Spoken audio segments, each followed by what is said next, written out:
Hello दोस्तों, स्वागत है आप सभी का आपके अपने चैनल गुरुमंत्र इंस्टीट्यूट पर। आज की ये वीडियो बीएससी फर्स्ट ईयर की जो फिजिक्स चलाई थी उसकी सेकंड वीडियो है। आज की इस वीडियो में बहुत ही छोटे छोटे दो टॉपिक क्लियर करूँगा मैं। पहला टॉपिक रेस्ट पोजीशन, दूसरा टॉपिक मोशन पोजीशन, राइट। तो सबसे पहले हम पहली वीडियो में जो टॉपिक क्लियर कराए थे उनका थोड़ा सा रिवाइज करा दे रहा हूँ मैं। पहली वीडियो में मैंने कल कौन कौन सी टॉपिक क्लियर कराए थे आपको। सबसे पहला टॉपिक कल आया था मैंने व्हाट इज मैकेनिक्स, मैकेनिक्स की मैंने परिभाषा बताई थी। देन दूसरा टॉपिक था मैकेनिक्स की सब ब्रांचेस के बारे में बताया था मैंने।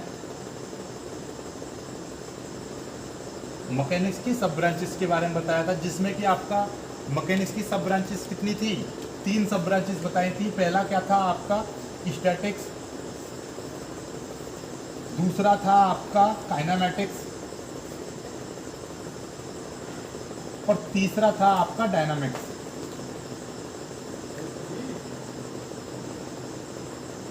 राइट, तो इन तीनों के बारे में बताया था। ओके, व्हाट इज मैकेनिक्स परिभाषा आपने पूरी पढ़ ली होगी। फिर उसके बाद में सब ब्रांचेस के बारे में बताया, स्टैटिक्स, काइनेमेटिक्स और डायनामिक्स। तो स्टैटिक्स क्या थी कि जब हम किसी ऑब्जेक्ट के रेस्ट पोजीशन का अध्ययन करते हैं उसको हम क्या कहते हैं, स्टैटिक्स कहते हैं। काइनेमेटिक्स क्या थी, काइनेमेटिक्स थी जब हम किसी ऑब्जेक्ट के मोशन का अध्ययन करते हैं और साथ में उसके कारणों का अध्ययन नहीं करते, केवल हमको मोशन का ज्ञान होता है कि हम मोशन का स्टडी कर रहे हैं, राइट। तो स्टैटिक्स क्या थी, it is a branch of physics in which study of the rest position of an object, right. Kinematics क्या थी, काइनेमेटिक्स थी आपकी जिसके अंतर्गत, यानी यह फिजिक्स की वह ब्रांच है या मैकेनिक्स की वह ब्रांच है जिसके अंतर्गत हम किसी ऑब्जेक्ट के मोशन का अध्ययन करते हैं, यानी कि उसकी गतिशील अवस्था का अध्ययन करते हैं, लेकिन इसके कारणों का अध्ययन नहीं करते कि मोशन किन कारणों से हो रहा है, राइट। तो ये दो बातें हैं। डायनामिक्स में और काइनेमेटिक्स में बहुत ज़्यादा कंफ्यूजन रहती है। इसमें भी हम मोशन का अध्ययन करते हैं, इसमें भी मोशन का अध्ययन करते हैं। दोनों में अंतर यह है कि इसमें जो मोशन का अध्ययन करते हैं हमको उसके कारणों का पता नहीं रहता, यानी कि विदाउट कॉजेज ऑफ मोशन।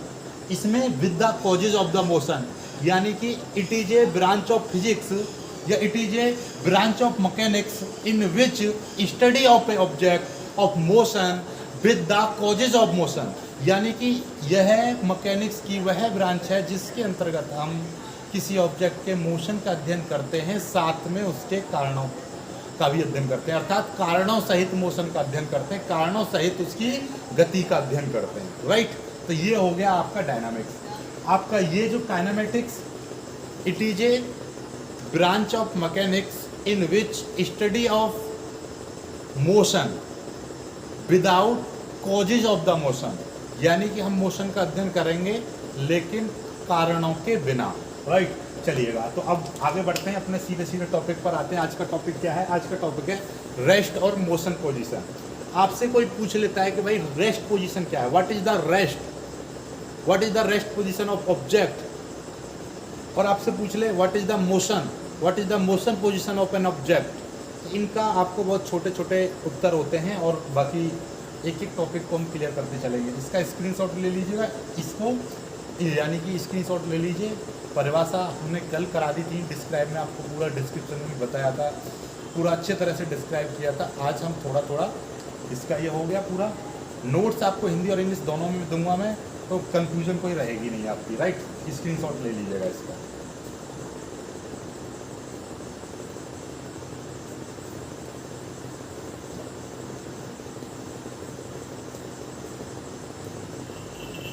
अब आ जाते हैं आपका rest. What is the rest, विराम अवस्था जिसे बोलते हो आप, रेस्ट पोजीशन।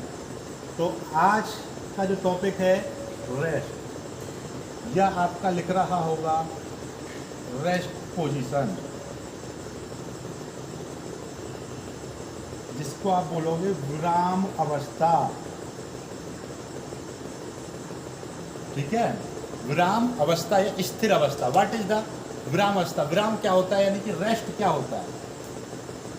जैसे कि मैं कह रहा हूं कि एक, यानी कि टेबल पर आप ऐसे समझो कोई टेबल है और टेबल के ऊपर कोई बुक रखी हुई है, a book lying on the table, यानी कि कोई किताब एक मेज पर रखी हुई है। तो आप क्या देखोगे कि वो किताब जब तक हम उस पर हाथ से इधर उधर नहीं करेंगे तब तक वो हिलेगी डुलेगी नहीं। या फिर मान लीजिए कोई घड़ी है वो दीवार पर लगी हुई है, ये बोर्ड है स्टैंड पर रखा हुआ है, जब तक इस पर मैं कोई बाहरी फोर्स ना लगाऊं तो क्या ये हिल जाएगा बोर्ड? बिल्कुल नहीं हिलेगा। तो ये क्या है, ये अपनी विराम अवस्था में है, अर्थात ये रेस्ट पोजीशन में है, राइट। तो हम कैसे डिस्क्राइब करेंगे इसको? हमको दिखाई दे रहा है कि ये जो बोर्ड है हमारा, ये अपनी पोजीशन को चेंज नहीं कर रहा है। कहाँ से चेंज नहीं कर रहा? अब हमने बताया इसके साइड में यानी कि 2 मीटर की दूरी पर मेरा एक यानी स्टूल रखा हुआ है, यानी कि एक कुर्सी रखी हुई है। तो अब कुर्सी से ये जो बोर्ड है 2 मीटर की दूरी पर है। या मैं कह रहा हूँ कि मेरा एक यहाँ पर कोई मान लीजिए पोल है, पोल खड़ा हुआ है, उस पोल से ये 2 मीटर की दूरी पर है बोर्ड। तो हम देखेंगे आज भी 2 मीटर पर है, 10 दिन बाद देखेंगे तब भी ये 2 मीटर पर ही रहेगा। आपके दिमाग में आ रहा होगा सर हम इसको उठा के रख दें, नहीं, जब तक कोई बाहरी फोर्स ना लगाएं तो इनके बीच की दूरी 2 मीटर ही रहेगी। कब तक रहेगी? जब तक हम इस पर कोई बाहरी बल ना लगाएं। ओके, तो इसका मतलब ये है कि ये अपनी पोजीशन को चेंज नहीं कर रहा है। तो यही परिभाषा बनेगी, कोई भी वस्तु विराम अवस्था में कहलाएगी यदि वह अपनी पोजीशन को चेंज ना करे, वह अपनी स्थिति को चेंज ना करे, वह अपनी पोजीशन को बाहरी वातावरण के सापेक्ष चेंज ना करे। बाहरी वातावरण का मतलब ये हुआ कि यदि मैं कहूँ कहीं ना कहीं से मैं इसकी पोजीशन को मापूंगा, सपोज दैट ये बोर्ड है यहाँ पर रखा हुआ है, ये मान लीजिए एक मेरा कोई चौतरा है या बोले तो एक यहाँ पर मान लीजिए ग्राउंड है और यहाँ पर ये रखा हुआ है, तो हम इसकी डिस्क्राइब करेंगे इसकी पोजीशन को, तो कहीं ना कहीं एक फिक्स एक्सिस मानेंगे, फिक्स पॉइंट लेंगे कि ये ग्राउंड के फलाने कोने से इतनी दूरी पर रखा हुआ है। या मैं कहूँ कि इससे कोई टेबल रखी हुई है कि टेबल से 2 मीटर की दूरी पर मेरा बोर्ड रखा हुआ है। या मैं कहूँ कि मेरा स्टैंड लगा हुआ है जिसमें ये मोबाइल रखा हुआ है, जहाँ से ये वीडियो बन रही है, तो उस स्टैंड से इसकी दूरी 2 मीटर है। तो मैं कहीं ना कहीं से इसकी दूरी मापूंगा ना, बताऊंगा कि ये वहाँ से इतनी दूरी पर रखा हुआ है नहीं? तो वही चीज़ होती है। तो इसका मतलब ये है कि यदि कोई वस्तु अपनी अवस्था को चेंज ना करे तो वो क्या कहलाएगी? विराम अवस्था में कहलाएगी। और यदि अपनी अवस्था को ये चेंज करने लगे तो वो क्या कहलाएगी? गतिशील अवस्था में कहलाएगी। ओके, तो यहाँ पर क्या है, what is the rest position? तो आप क्या कहोगे, इसकी परिभाषा क्या बनेगी? ए ऑब्जेक्ट, ऐसा लिख दे रहा हूँ मैं, परिभाषा क्या बनेगी? एन ऑब्जेक्ट, क्या बनेगी परिभाषा? An object is said to be at rest, an object is said to be rest if it does not change its position with respect to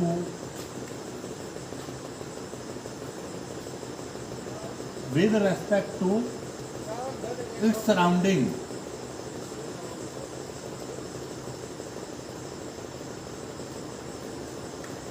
या यहाँ पर आप कोई भी आप टाइम भी लगा सकते हो, या फिर यहाँ पे केवल क्या लगा सकते हो, इन दोनों की जगह पर आप क्या लगा सकते हो? सराउंडिंग जगह विद रिस्पेक्ट टू टाइम, एक छोटा सा वर्ड आप लगा सकते हो इसकी जगह पर, टाइम। यानी कि यदि कोई वस्तु समय के साथ अपनी पोजीशन को चेंज ना करे तो वह विराम अवस्था में कहलाएगी, वह रेस्ट पोजीशन में कहलाएगी, वह रेस्ट में कहलाएगी। ओके, जैसे कि मैं एक एग्जांपल दे दे रहा हूँ, एग्जांपल आप लिख सकते हो यहाँ पर। एग्जांपल क्या हो जाएगा? A book lying on the table, यानी कि कोई बुक यानी कि एक किताब एक मेज पर रखी हुई है, ठीक है।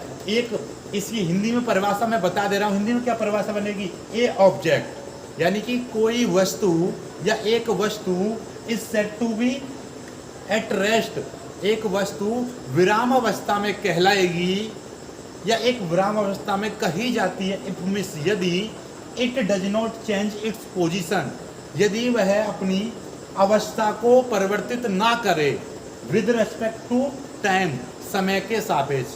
यदि कोई वस्तु अपनी अवस्था को समय के साथ परिवर्तित ना करे तो वह विराम अवस्था में कही जाएगी या विराम अवस्था में कहलाई जाएगी।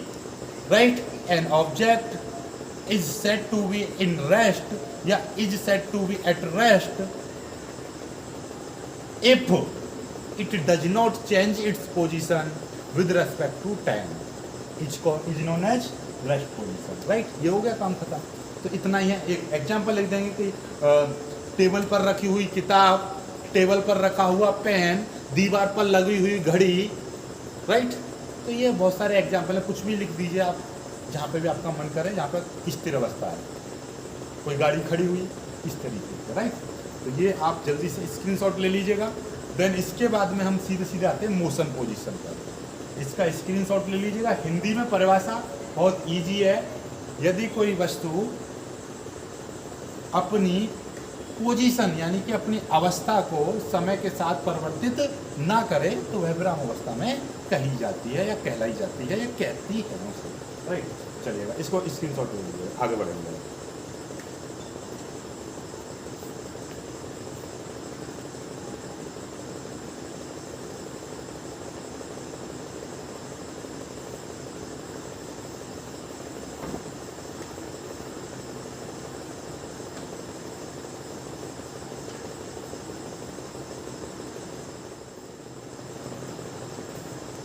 अब आते हैं मोशन या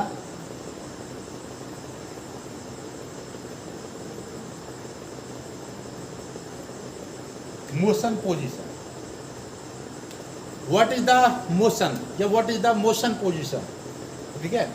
what is the motion position of object या what is the motion position of an object. तो कुल मिला के बात यह है कि आपको गति अवस्था या गति क्या होती है या गति अवस्था या गतिशील अवस्था क्या होती है ये आपको बताना है। तो वही परिभाषा है कि यदि कोई वस्तु समय के साथ अपनी स्थिति में परिवर्तन लाए, जैसे मैं कह रहा हूं कि ये बोर्ड अभी मैंने देखा 9 बजे देखा कि ये बोर्ड यहाँ पर रखा हुआ है, 9:01 पर देखा ये बोर्ड की स्थिति यहाँ से बदल कर थोड़ी सी आगे चली जाए, 9:02 पर फिर और आगे चली जाए, यानी कि पॉइंट टू पॉइंट ये चेंज होती रहे, तो इसको बोलेंगे कि ये बोर्ड गति कर रहा है। आपने देखा होगा थोड़ा कछुआ चल रहा है, सपोज दैट कछुआ चल रहा है, तो अभी थोड़े समय पर यहाँ पर था, कुछ समय बाद थोड़ा आगे चला गया, कुछ समय बाद, यानी कि वो गति कर रहा है। रोड पर गाड़ी दौड़ रही है, आपने देखा अभी देखा 9 बजे एकदम रोड पर ऐसे देखा एक पॉइंट पर था, और 9 बज के जैसे मोबाइल की तरफ देखा ध्यान, फिर दोबारा देखा आपने तो वो गाड़ी बहुत आगे निकल गई। या आप देख रहे हैं गाड़ी को ऐसे लगातार वो चलती जा रही है, अपनी पोजीशन को चेंज करती जा रही है, अभी यहाँ पर थी फिर यहाँ पर, फिर यहाँ पर, है नहीं। तो वो क्या है आपका मोशन, यानी कि गति हो रही है। तो इसको परिभाषा में किस तरीके से कन्वर्ट करेंगे, an object is said to be in motion. एक ऑब्जेक्ट यानी कि कोई वस्तु या एक वस्तु गति अवस्था में कहलाएगी या गति में कहलाएगी यदि वह समय के साथ अपनी पोजीशन को चेंज करे। तो वही परिभाषा यहाँ पर मैं लिख दे रहा हूं, an object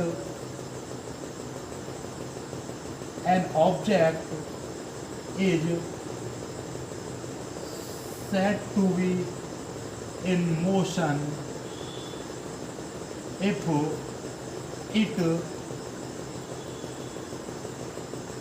it change it, उसमें क्या थी, डज नॉट चेंज, इसमें क्या कहेगी, इट चेंज इट्स पोजीशन या ऑन पोजीशन, यानी कि अपनी अवस्था को चेंज करे, किसके साथ, समय के साथ। It change its position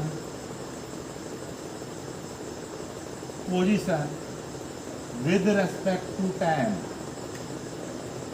with respect to का मतलब क्या होता है, जिसके सापेक्ष बोलते हैं ना, with respect to time, समय के सापेक्ष कोई वस्तु मोशन अवस्था में कहलाएगी यदि, if मीन्स यदि, it change its position with respect to time, वह समय के साथ अपनी अवस्था को परिवर्तित करे, राइट। इट वह के लिए बोली गई है और ये यहाँ पर किसके लिए आएगी, इट्स अपनी अवस्था को, इट्स पोजीशन चेंज करे, यानी अपनी पोजीशन को चेंज करे, राइट। जैसे कि मैं एक एग्जांपल दे रहा हूँ, एग्जांपल आपका हो जाएगा, एक car moving on A road. क्या कर रही है गाड़ी, यानी कि कोई कार रोड पर क्या कर रही है, मूव कर रही है, यानी कि चल रही है, लगातार चलती है। आपको पता चल जाएगा ये मूव कर रही है तो मतलब ये गतिशील अवस्था है। तो गति अवस्था आपको समझ में आ गई राइट। क्या है, an object is said to be in motion if it change upper position, change its position with respect to time. ये हो जाएगा आपका राइट। तो ये परिभाषा आपकी बन चुकी है, तो इनका स्क्रीनशॉट ले लीजिएगा, हिंदी में आपको समझ में आ गया। इसके बाद में एक आता है frame of reference. Frame of reference अपने आप में बहुत ज़्यादा इंपॉर्टेंट है, महत्वपूर्ण है। क्या होता है फ्रेम ऑफ रेफरेंस, उसके बारे में थोड़ा डिस्कस करेंगे राइट। तो पहले आप इसका स्क्रीनशॉट ले लीजिएगा, क्लियर है। और आज आपको नोट्स मिल गए हैं, उन नोट्सों को देख लेना, और हर चैप्टर के नोट्स वगैरह मैं आपको हर टॉपिक के देता रहूँगा राइट। चलिए।